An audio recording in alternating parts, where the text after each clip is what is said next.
Jake Cuenca, isinusumpa na ang alak.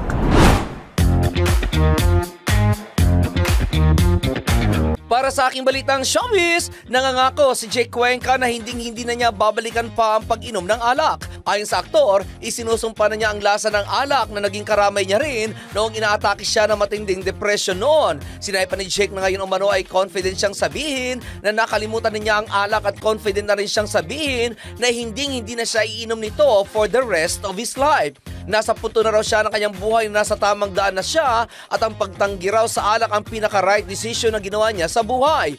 Aminado naman si Jake na hindi naging madali ang pag-iwas niya sa alak pero nagawa niya raw ito. Idinagdag pa ni Jake na ang pagtigil sa pag-inom ng alak ang pinakamahirap na bagay na kanyang ginawa dahil sobrang hirap daw talaga, lalo na kung may problema na naman siya na gusto niyang lunurin na naman ang sarili sa alak. Hindi lamang umano isang taon ang binuno niya para tuluyang makalimutan ng alak kundi maraming taon.